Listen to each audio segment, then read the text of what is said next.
మీ అందరికీ తెలుసు చాలా బిజినెస్లు మామూలుగానే అవుతూ ఉంటాయి. కొంచెం తేడా ఉంటుంది అంతే మిగతా వాళ్ళు చేసేదాన్ని. ఇప్పుడు ఈ తెనాలి మినపగుండ్లు అని చాలా పెద్ద బిజినెస్ ఉంది.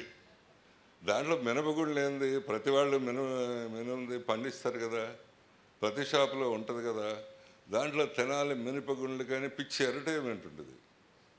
వాళ్ళ బిజినెస్ కూడా ఆల్మోస్ట్ 800 crores 900 crores చేశారు.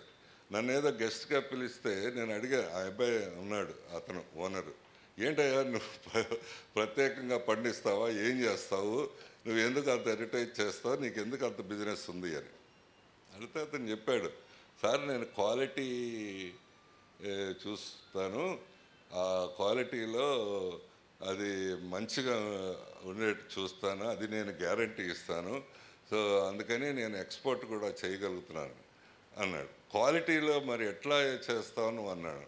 అంటే ముందు అయితే నేను కొనేవాడిని, అందరి దగ్గర కొని దాన్ని గ్రేడ్ చేసి దాన్ని బాగా చేసి మంచిగా ప్యాక్ చేసేవాడిని. ఇప్పుడైతే నేను చాలామంది రైతులకు ఫైనాన్స్ చేస్తున్నాను, మంచి సీడ్ తీసుకొచ్చి మంచిగా పండేటట్లు వాళ్ళ దగ్గర నుంచే ఎక్కువ కొంటున్నాను. సో కాబట్టి నేను స్పెషల్ మినపగుండ్లు అందరికీ పండిస్తారు కదా, మన చేలు అన్నింటిలో మినుము పండుద్ది కదా, కానీ ఆయన పిచ్చిగా బిజినెస్ చేస్తున్నాడు దాంతో. అది క్వాలిటీ.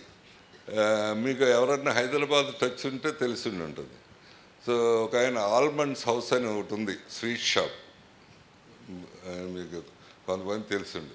ఆయన కూడా చాలా ఎయిర్పోర్ట్లోనే 4 షాపులు పెట్టాడు, అన్ని చోట్ల పెట్టేశాడు. ఆయన ఫస్ట్ నా దగ్గరికి వచ్చాడు. అతను ఏం చదివాడో తెలుసా, ఐఐటి ఐఐటిలో చేశాడు, తర్వాత ఐఐఎంలో కూడా చేశాడు అహ్మదాబాద్లో. వచ్చి స్వీట్ షాప్ పెట్టాడు. ఇదేంటా బాబు ఇంత చదువుకున్నాడు నువ్వు స్వీట్ షాప్ పెడుతున్నావు ఏంటి అంటే, కాదు సార్ బిజినెస్ బాగుంటుంది, అదే అంటే పుల్లారెడ్డి గారు అప్పుడు బాగా పాపులర్, సో మీరు వాళ్ళతో ఎట్లా కంపీట్ చేస్తావు అని అడిగా. అంటే అగైన్ ఆయన కూడా ఇదే సమాధానం, నేను క్వాలిటీ మెయింటైన్ చేస్తాను సార్ అన్నాడు. అంటే ఏంటి అన్న, నేను 4 కిలోలు జీడిపప్పు అక్కడ పడేస్తాను, మీరు ఒక్క పీస్ ఏమన్నా వేస్ట్గా ఉంటే పగిలిపోయి ఉంటే నేను మొత్తం షాప్ మూసేస్తాను సార్ అన్నాడు. దిట్ ఈస్ ద కాన్ఫిడెన్స్. అవును సరే అని నేను ఇంప్రెస్ అయిపోయి ఆయనకి ఆర్డర్ ఇచ్చాను. మీకు న్యూ ఇయర్కి లేకపోతే దీపావళి అప్పుడు చాలామందికి 2-3 టన్నులు స్వీట్లు పంచుతాం తెలిసిన వాళ్ళందరూ. ఆయనకి ఆర్డర్ ఇచ్చాను, ఆర్డర్ ఇస్తే బాగా చేశాడు. చివరిలో తక్కువ అయిపోయింది, ఇంకా కొంతమంది పంచాలి, మెటీరియల్ అయిపోయింది. మళ్ళీ పిలిచి ఇంకా ఇది చేయ అని చెప్పా. నేను చేయను సార్ అన్నాడు. ఎందుకు అన్నాను, నేను మీకు బాగా చేయటం కోసం 15 రోజులు కష్టపడ్డాను, ఇప్పుడు అంత టైం లేదు, నేను ఆ మెటీరియల్ ప్రొక్యూర్ చేయలేను, నేను కాబట్టి మీకు తక్కువ క్వాలిటీది ఇవ్వలేను అన్నాడు. నవ్వు అప్పుడు ఫస్ట్లో పెట్టేటప్పుడు నా దగ్గరికి వచ్చాడు, ఇప్పుడు is the one of the richest people. So అది ఐ మీన్ స్వీట్స్ అందరూ మీరు నేను అందరూ చేస్తాము, కానీ that makes lot of difference. అట్లనే అసలు ఐఏఎం మేనేజ్మెంట్ వాళ్ళ పిల్లలందరికీ తెలుసు, ఐఏఎంలు చాలా ఉన్నాయి. ఐఏఎంలు అంటే మీకు ఎట్లా ఉండాలి అప్రోచ్ అనేది, ఐఏఎంలు ఎట్లా పెట్టారు, వాటి థీమ్ ఏంటంటే ప్రాక్టికల్ రీసెర్చ్. మామూలుగా రీసెర్చ్ పరిశోధనలు అంటే రూమ్ లోపల చేస్తారు, ల్యాబొరేటరీలో కూర్చొని అట్లా చేస్తారు. కానీ ఐఏఎంస్ థీమ్ ఏంటంటే ప్రాక్టికల్గా రీసెర్చ్ చేయాలి, అంటే నిజంగా ప్రాబ్లం దగ్గరికి వెళ్ళి ప్రాబ్లం అర్థం చేసుకొని దానికి సొల్యూషన్ చేయాలి. వాళ్ళకి 2 ప్రొఫెసర్స్ కలిపి స్టార్ట్ చేశారు ఆ కాన్సెప్ట్ని. ఇప్పుడు చాలా ఐఏఎంలు పెట్టారు, గవర్నమెంటే పెట్టారు. ముందు అహ్మదాబాద్ ఐఏఎంకి చిన్న షెడ్యూల్లో ఉండేది అంతే, తర్వాత ఇప్పుడు పెద్ద ఇన్స్టిట్యూట్ అయిపోయింది. That is the most number 1. So వాళ్ళకి ఏమైంది ఎక్స్పీరియన్స్ అంటే, వాళ్ళు ప్రాక్టికల్ రీసెర్చ్ అంటే ఏం చేశారంటే, ఆ మహారాష్ట్రలో ఒక విలేజ్ దగ్గర చేనేత చేస్తూ ఉంటారు కొంతమంది విలేజర్స్. పాపం వాళ్ళు చాలా పూర్గా ఆకలితోనే ఉంటారు దాదాపు, మనకి ఇక్కడ మంగళగిరి అట్లా ఉన్నట్టే. వీళ్ళని ఇంప్రూవ్ చేయటం ఎట్లా అని ఆలోచించారు వాళ్ళు ఒక 4-5 రోజులు. అది ఎంబీఏ వాళ్ళు అదే that is what how to think. వీళ్ళని ఎట్లా ఇంప్రూవ్ చేయాలి, వీళ్ళ ఆకలి లేకుండా ఎట్లా చేయాలి అని ఆలోచిస్తే వీళ్ళని అప్గ్రేడ్ చేయాలి ముందు అన్నారు. అంటే వాళ్ళు చేసే పని ఇంకా బెటర్గా చేసేట్టు చేయాలి, మంచి మిషన్లు తెప్పించి ఎక్కువ ప్రొడక్షన్ వచ్చేట్టు చేయాలి. అది తేల్చారు. తెలిస్తే దానికి డబ్బులు కావాలి, డబ్బులు వాళ్ళ దగ్గర లేవు. అందుకని వీళ్ళే ఇద్దరు ప్రొఫెసర్స్ బ్యాంకర్స్ దగ్గరికి వెళ్ళి ఇట్లా ఉంది ప్రాబ్లము, మీరు వచ్చి వాళ్ళకి ఫైనాన్స్ చేయండి అంటే వాళ్ళు ఒప్పుకుంటారు. ఒప్పుకుంటే బ్యాంకర్స్ వస్తారు. వస్తే వీళ్ళు విలేజ్ వాళ్ళు ఎవరు రారు డబ్బు తీసుకోవడానికి, లోన్ తీసుకోవడానికి. మీరైతే ఏం చేస్తారా అబ్బాయిలు అమ్మాయిలు? వాళ్ళు రాలేదు కదా, మనకేం ఇంట్రెస్ట్ ఉంటుంది, వాళ్ళ కోసం కదా చేసాము, వాళ్ళే రాలేదు, మనం ఏం చేస్తాం అనిపిస్తుంది. కానీ వాళ్ళ ప్రొఫెసర్స్ అక్కడ ఆగలేదు. ఆ ఇద్దరు ప్రొఫెసర్స్ అక్కడ ఆగలేదు. వాళ్ళు సాయంత్రం మళ్ళీ 9ంటికి విలేజ్కి వెళ్ళి వాళ్ళందరినీ నిద్ర లేపి, ఎందుకురా బాబు మీరు రాలేదు, ఏమైంది మీకు అని అడగటం మొదలు పెడితే వాళ్ళు అప్పుడు చెప్తారు, సార్ ఇది ఏమైందంటే మా దగ్గర ఉన్న మెటీరియల్ అంతా మా ప్రెసిడెంట్ కొంటాడు, వాడు అమ్ముతాడు, వాడు చాలా మార్జిన్ తీసుకొని అమ్ముతాడు, ఇదంతా మా అంతటి మేము చేస్తే వాడికి ఏం ఆదాయం ఉండదు కాబట్టి మమ్మల్ని చంపుతా అన్నాడు దీనికి వస్తే, కాబట్టి మేము భయపెట్టిపోయి రాయలేదు అని అంటే అప్పుడు వాళ్ళు మళ్ళీ ఒక వారం రోజుల తర్వాత పోలీసులు ఫోర్స్ కూడా తీసుకెళ్ళి వీళ్ళందరికీ బలవంతంగా లోన్స్ ఇప్పించి వాళ్ళందరినీ మిషన్లు కొనిపించి ఇంక ఇదంతా చేసి అప్గ్రేడ్ చేస్తారు.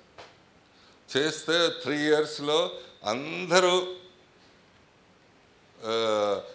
10 times సంపాదిస్తారు. 10 times. అదంతా ఒక్క విలేజ్తోనే ఆగకుండా ఆ చుట్టుపక్కల ఉన్న 30 విలేజ్లు వాళ్ళు అదే చేస్తారు. The hole area is develop. That is the practical research. అది ప్రాక్టికల్ రీసెర్చ్ అండి. మన రూమ్లో కూర్చొని రాసి చేస్తే ఎవరికి ఉపయోగం? సో అట్లా అన్నీ గ్రౌండ్ మీద ఉన్న ప్రాబ్లమ్స్, సమాజంలో ఉన్న ప్రాబ్లమ్స్ అన్నీ తీసుకొని వాళ్ళు వర్కౌట్ చేస్తారు. అది ఆ కెపాసిటీ మీరు పిల్లలు బిల్డ్ చేసుకోవాలి. పిల్లలు కాదు, మీరు ఇంకా గ్రాడ్యుయేషన్ అయిపోయింది కాబట్టి పెద్దవాళ్ళు అయ్యారు. సో మీరు ఆ అప్రోచ్, ఆ కెపాసిటీ మీరు బిల్డ్ చేసుకోవాలి. ఒక ప్రాబ్లం ఉంటే దాన్ని వదిలేయకుండా దాన్ని ఛాలెంజ్ చేసి దాన్ని ఎదురుపడి దాన్ని ఎందుకు అవ్వదు అనేది you have to do it. So అది ఇక్కడ అందరూ హెచ్ఓడీలు ఫ్యాకల్టీ అందరూ ఉన్నారు. అది పిల్లలకి నేర్పాలి. ఒక్కొక్క అసైన్మెంట్ ఇచ్చి ఆ అసైన్మెంట్లో వాళ్ళ ప్రాబ్లం వస్తే వాళ్ళు ఆగిపోతే మనం సపోర్ట్ చేయటం, వాళ్ళు 1, 2, 3 చేస్తే బ్రహ్మాండంగా అవుతారు. దానికి మీకు ఇన్హౌస్ ప్రాజెక్ట్స్ చాలా ఉంటాయి. అంటే మనకి ఇన్హౌస్లో లోపల క్యాంపస్లో ప్రాజెక్ట్స్ చాలా ఉంటాయి. మనం మెస్ నడుపుతున్నాం, చాలామంది 5,000 మంది భోజనం చేస్తారు. 5,000 మంది అంటే పెద్ద హోటలు, చాలా పెద్ద హోటల్. మామూలు హోటల్లో 1,000 మంది చేస్తారు. మేము 5,000 మందికి 4 సార్లు భోజనం పెడతాం. అట్లానే 8,000, 10,000 మందిని ట్రాన్స్పోర్ట్ చేస్తాం బస్సులు పెట్టి. ట్రాన్స్పోర్ట్ టూరిస్టులు బాగా సంపాదిస్తున్నారు కదా, చాలామంది హోటల్స్ పెట్టుకొని బాగా సంపాదిస్తున్నారు కదా, క్రోర్స్లో సంపాదిస్తున్నారు కదా. So why can't you have the experience? In house projects చేయొచ్చు కదా. నేను చేశాను కూడా ఇంతకుముందు. ఒక 3 years 4 years బ్యాక్ ఎంబీఏ పిల్లలతో చేస్తే బ్రహ్మాండంగా చేశారు. వాళ్ళకి డబ్బు కూడా ఇచ్చాను నేను, 3 లక్షలు ఇచ్చాను. ఏం చేశారు అంటే, మాకు మెస్లో కంప్లైంట్ ఉండింది. ఆ పిల్లలు చెప్పారు నాకు, సార్ ఉదయం అంతా బాగానే ఉంటుంది, సాయంత్రం మాత్రం భోజనం బాగుంటలేదు, మీరు ఒకసారి చూడండి. సరే, నేను అంతా కన్జంప్షన్లు, ఆ మెటీరియల్స్ అన్నీ మంచి మెటీరియల్ వాడతాం మేము. అంటే మీరెవరో ఇళ్లలో వాటరు, మీరు వెళ్ళి డీమార్ట్లో మామూలు ఆ షెల్ఫ్లో ఉన్నది తెచ్చుకుంటారు. అది సెకండ్ క్వాలిటీ, థర్డ్ క్వాలిటీ సెల్ఫ్లో పెడతారు. సో ఫస్ట్ క్వాలిటీ ఇది వేరే అడిగిన వాళ్ళకి ఇస్తారు, అది కొంటాము. రైస్ కానీ మామూలు మసాలా ఇది కానీ అన్నీ, జీడిపప్పు కానీ కందిపప్పు కానీ అన్నీ ఫస్ట్ క్వాలిటీయే కొంటాం. మరి దాంట్లో ఏం డిఫరెన్స్ లేదు, మీకు ఎందుకు అట్లా అనిపిస్తుంది అని తెలియలేదు. మా ఫ్యాకల్టీ అడిగినా తెలియదు. నేను ఒక 8 మంది MBA పిల్లల్ని పిలిచి రోజు పొద్దున్న సాయం దాకా ఇక్కడ ఉండి ఎందుకు ఇట్లా అవుతుందో గమనించండి, ముందు దాన్ని సాల్వ్ చేయటానికి ఏమి అవుతుంది. ప్రాబ్లమ్ ఈజ్ దిస్, ప్రాబ్లము వాళ్ళ టేస్ట్ బాగుంటలేదు, రెండోది టేస్ట్ బాగుంటలేదు కాబట్టి వాళ్ళు సరిగ్గా తింటలేదు, మూడోది సరిగ్గా తింటలేదు కాబట్టి వండిందంతా పడేస్తున్నారు. చాలా వేస్ట్ అవుతుంది, డబ్బులు కూడా వేస్ట్ అవుతున్నాయి. సో ఇది ప్రాబ్లం. మీరేం చేస్తారో చూడండి, ఎందుకు అట్లా అవుతుందో చూడండి అని చెప్పాను. చెప్తే వాళ్ళు 15 రోజుల్లో ఐడెంటిఫై చేశారు.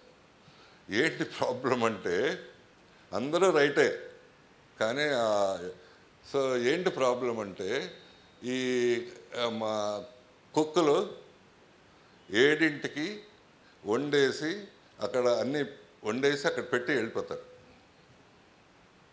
వాడి పని వాడు చేసి వెళ్ళిపోతాడు. సాయంత్రం కావాల్సింది 9ంటికో 10ంటికో తినేది 7ంటికి పెట్టేసి వెళ్ళిపోతాడు. అయితే ఈ పిల్లలకి ఏమవుతుంది అంటే ఈ స్నాక్స్ తింటారు 4ంటికి, అక్కడ స్నాక్స్ బాగా ఇష్టమైన స్నాక్స్ అంటే ఎక్కువ తింటారు కాబట్టి అన్నం తగ్గిపోద్ది. సో స్నాక్స్ కనుక అంత మంచి వాళ్ళకి ఇష్టం మాదిరిగా తింటే కనుక అన్నం ఎక్కువ తింటారు. That's the problem. సో అది ప్రాబ్లం. ఒకరోజేమో తక్కువ అయిపోతుంది, ఇంకో రోజేమో ఎక్కువైపోతుంది. బాగా స్నాక్స్ తిన్న రోజేమో ఎక్కువైపోతుంది, అది పడేస్తున్నారు. అది లేదా సరిగ్గా తినని రోజేమో అన్నం సరిపోవట్లేదు. అవును, దట్స్ ఎ ప్రాబ్లం. సో అందుకని మరి ఏం చేస్తాను, ఇది సార్ ఇట్లా అవుతుంది అని చెప్పొచ్చారు. సరే ఏం చేస్తారు అన్నారు. ఏంటి చేస్తారు అని నేనే అడిగేవాళ్ళని, నాకు తెలుసు సొల్యూషను, బట్ వాళ్ళని అడిగాను. వాళ్ళ పిల్లలు కదా, వాళ్ళు చెప్తే బాగుంటుంది. చెప్పారు, సార్ చివరి దాకా కుక్స్ అందరు వండితే ఒక్క మెతుకు కూడా వేస్ట్ అవ్వదు సార్, వీల్ సీ దట్, మీరు చెప్తే వాళ్ళకి ఇట్లా చేయమని వీల్ డూ ఇట్ అన్నారు. సో నేను అదే చెప్పాను. సో ఒక్కసారిగా క్వాలిటీ ఇంప్రూవ్ అయింది. వేడివేడిగా అన్నం పెట్టారు, వేడివేడిగా కూరలు పెట్టారు, ఒక మెతుకు కూడా వేస్ట్ అవ్వలేదు. That's it. అండ్ రోజుకి ఆ వేస్ట్ అయ్యేది 1,20,000 రూపాయలు సేవ్ అయిపోయింది రోజుకి. That is how they are done. నేను వాళ్ళకి 3-4 లక్షలు డబ్బు ఇచ్చా ఊరికినే గిఫ్ట్గా. సో వాడు ఎప్పుడైనా హోటల్ పెట్టుకోవచ్చు, ఎప్పుడైనా ఫుడ్ బిజినెస్ చేయొచ్చు, ఎప్పుడైనా క్యాటరింగ్ లాంటివి పెట్టచ్చు. సో ఇట్లా మీకు ఇన్ హౌస్లో కొన్ని ఉంటాయి, బయట కొన్ని ఉంటాయి. అట్లా మీరు అదేదో మా వాళ్ళు నేను చెప్పాను అనుకోండి, Saturday Sunday or 2 days in a week వీళ్ళందరికీ అసైన్మెంట్స్ ఇస్తాం సార్, బయటకు పంపిస్తాం అంటే మీరు వెళ్ళి సినిమాలు చూస్తే, మీరు వెళ్ళి టీవీలు ఎదురుగా కూర్చుంటే, మీరు వెళ్ళి నిద్రపోతే ఏమీ ప్రయోజనం ఉండదు. ఈ కాలేజీ పోతుంది, అది పోతుంది. యూ హ్యావ్ టు టేక్, అందుకని నేను చెప్తున్నాను, you have to take it seriously.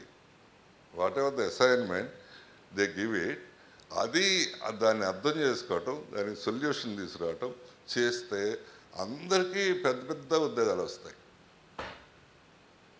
అంతే, అందరికీ పెద్ద పెద్ద ఉద్యోగాలు వస్తాయి. సో అది మీరు దాంట్లో ప్రాబ్లమ్స్ ఉంటాయి. మీరు ఒక్కోసారి ఎండలో నిలబడాల్సి వస్తుంది, ఒక్కోసారి వెయిట్ చేయాల్సి వస్తుంది, ఒక్కోసారి మనం అనుకున్నట్టు జరగదు. సో అన్నీ ఉంటాయి. అవన్నీ ఫేస్ చేయగలిగిన కెపాసిటీ మీకు బిల్డ్ చేయాలి. ఓన్లీ డిగ్రీ ఇస్తే ఏమీ ప్రయోజనం ఉండదు.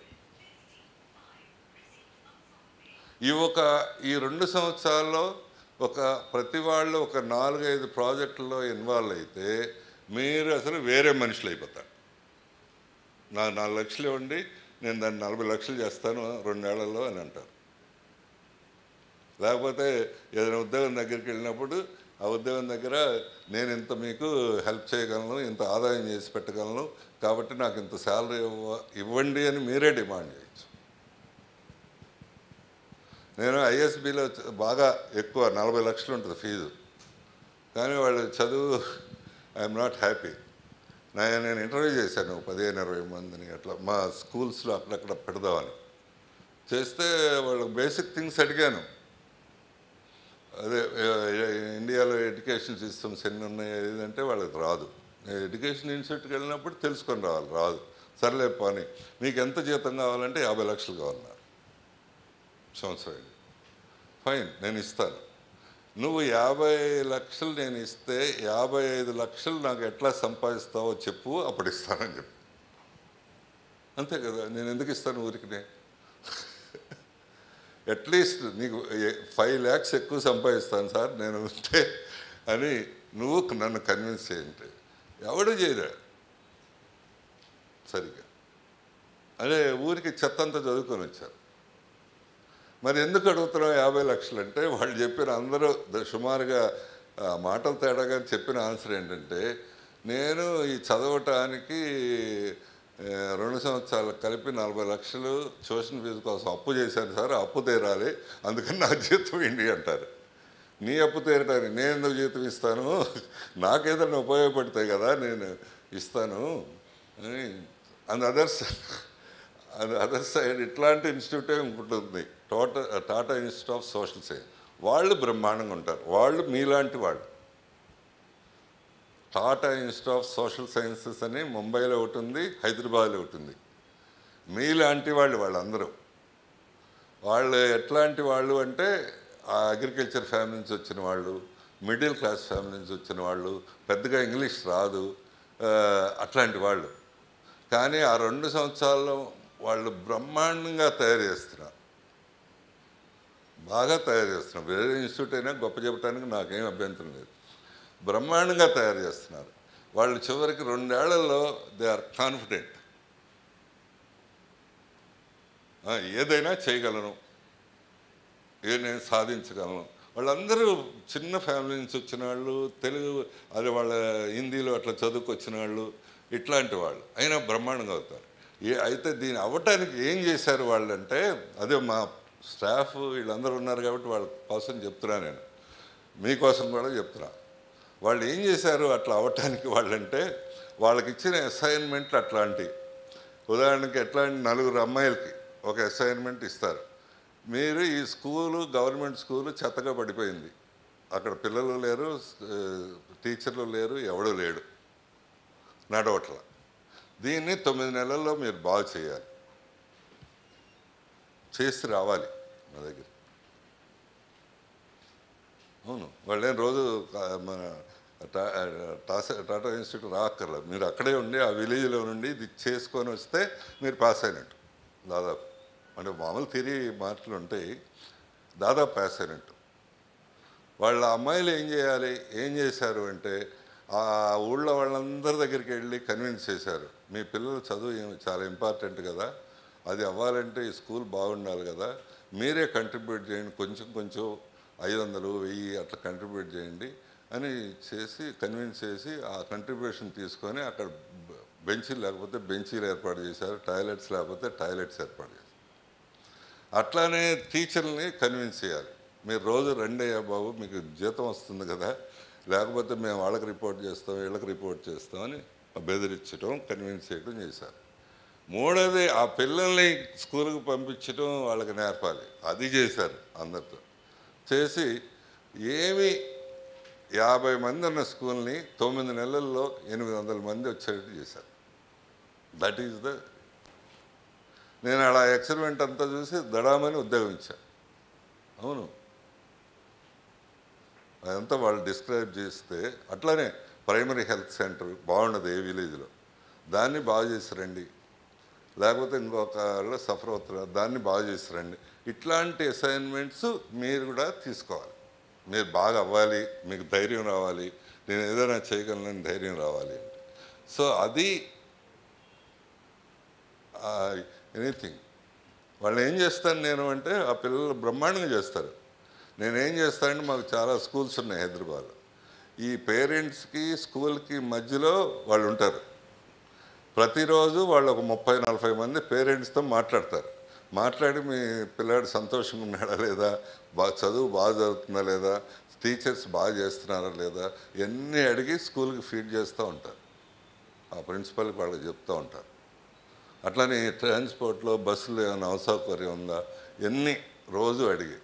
They are liaison between parents and school. అందుకని ఆ స్కూళ్ళన్నీ ఎట్లా అంటే జీరో కంప్లైంట్. మీరు పిల్లల్ని స్కూల్లో చదివించుంటారు, అన్ని కంప్లైంట్స్ ఉంటాయి, ఎవడు పట్టించుకోడు. ఎప్పటికప్పుడు సాల్వ్ చేస్తూ ఉంటే పెద్ద కంప్లైంట్స్ ఏమి ఉండవు కదా. వాళ్ళు they are doing wonderful job. అయితే మా దగ్గర చేసిన 2-3 ఏళ్ళ తర్వాత మీ అందరికీ పిల్లలకి చెప్తున్నా, వాళ్ళు 50,000 60,000కి చేస్తారు నెలకి, అంటే 6 లక్షలు 7 లక్షలు 8 లక్షలు. వాళ్ళు 2-3 ఏళ్ళు చేసిన తర్వాత వాళ్ళకి ఎంత ఉద్యోగాలు అంటే 50 లక్షలు 60 లక్షలు ఉద్యోగాలు ఇస్తారు. You can't imagine with this experience. అంటే బేస్ ఏంటంటే మీరు చదువు పుస్తకాలు పరీక్ష ఇది కాకుండా లైఫ్ని అర్థం చేసుకోవాలి, సమాజాన్ని అర్థం చేసుకోవాలి. So that is it. సమాజంలో ఉన్న అవసరాన్ని అర్థం చేసుకోవాలి. For the information of all of you, ఈ కాలేజీ పెట్టింది అట్లా ఫస్ట్ కాలేజీ అని చాలామంది తెలిసి ఉంటుంది. రెసిడెన్షియల్ సెటప్లో ఫస్ట్ కాలేజీ ఇది విజ్ఞాన్ కాలేజీ ఆంధ్రప్రదేశ్లో. అప్పుడు నారాయణ చైతన్య ఇవన్నీ ఏవి లేవు. వాళ్ళు నేను పెట్టిన తర్వాత 6 ఏళ్ళకి 7 ఏళ్ళకి పెట్టారు ఫస్ట్ కాలేజ్. ఎందుకు పెట్టారు అని అంటే ఆ సమాజం అవసరం. అప్పుడు ఏం జరుగుతుండేదంటే పల్లెటూరులో నుంచి బాగా చదువుకొని స్కూల్ ఫస్ట్ సెకండ్ వచ్చిన వాళ్ళు గుంటూరులో చదివేవాళ్ళు. వచ్చి వాళ్ళు మొదటి 2 నెలలు సినిమాలు చూసేవాళ్ళు. సినిమాలు చూస్తే తర్వాత రియలైజ్ అయ్యి క్లాస్కి వెళ్ళినా ఏం అర్థమయ్యేది కాదు, తప్పేవాళ్ళు. స్కూల్ ఫస్ట్ వచ్చిన వాళ్ళు పియూసీ తప్పేవాళ్ళు, ఇంటర్మీడియట్ తప్పేవాళ్ళు. ఏం దారుణం కదా. మామూలు మాదిరాడు తప్పితే పర్వాలేదు, స్కూల్ ఫస్ట్ సెకండ్ వచ్చిన వాళ్ళు ఇంటర్మీడియట్ తప్పేవాళ్ళు. వాళ్ళు తెలివిలేక కాదు, ఏం కాదు, వాళ్ళకి ఎవరు మానిటరింగు ఆ గైడెన్సు అదంతా లేక. కాబట్టి నేను ఇట్లాంటి పిల్లలందరినీ తీసుకొని మనం ఒక చోట పెట్టి వాళ్ళకి కొంచెం ఎమోషనల్ సపోర్టు సైకలాజికల్ సపోర్ట్ ఇచ్చి మనం ఎందుకు బాగా చేయకూడదు అంటే, నాకు అవసరం ఉంది, నాకు కూడా అప్పుడు ఉద్యోగం అవసరం, నాకు డబ్బు అవసరం, అది వేరే విషయం. సో అది చేసాం. చేసినప్పుడు అందరికీ అనుమానాలు. ఏం అనుమానాలంటే, నేను పెట్టింది ఎక్కడ క్వారీ గుంటలో, అవునా. సో ఊరికి దూరంలో ఎవడొస్తాడు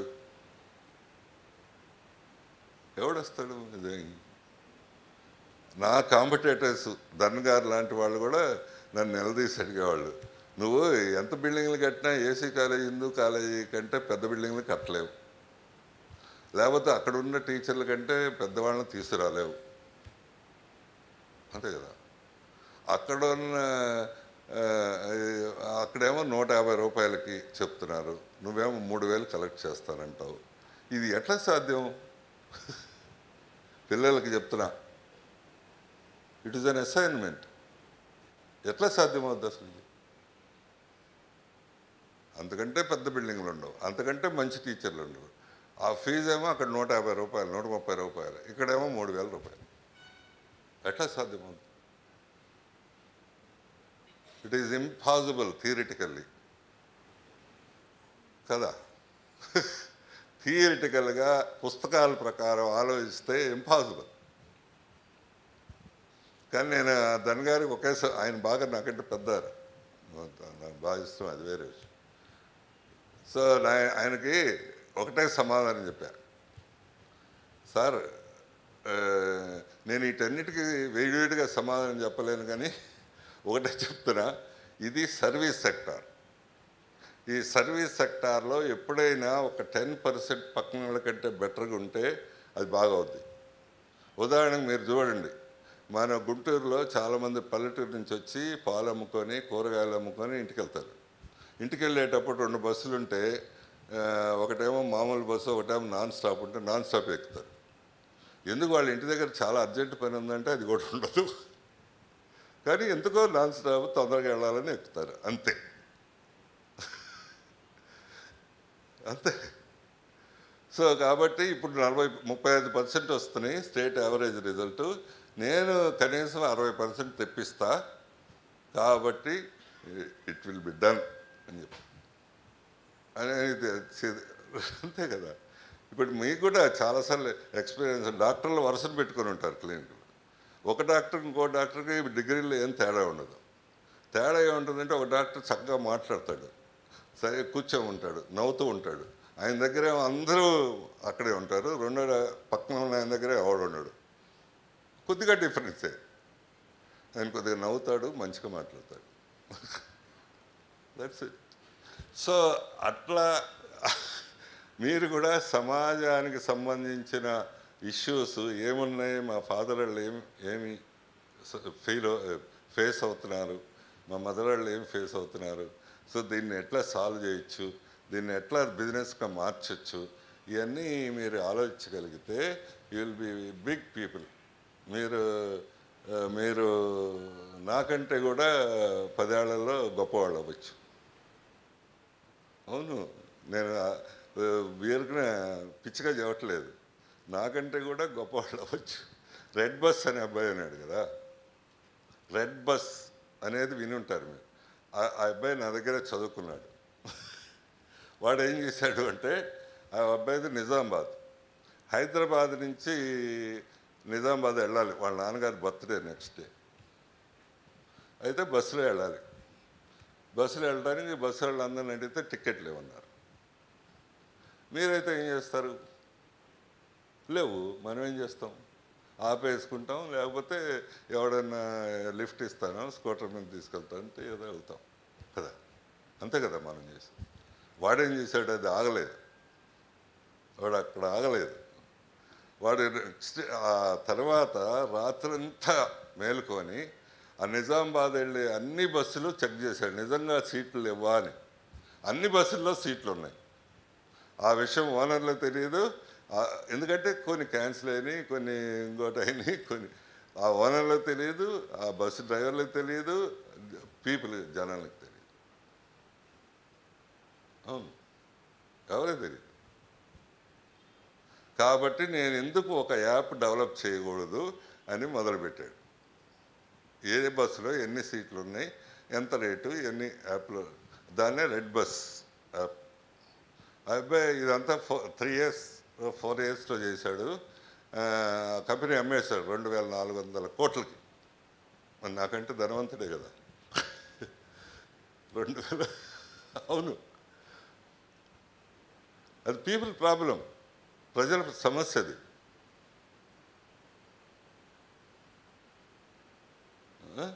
సో అట్లా మీరు ఆలోచించేటట్టు ఎదగాలి ఎంబీఏ అంటే.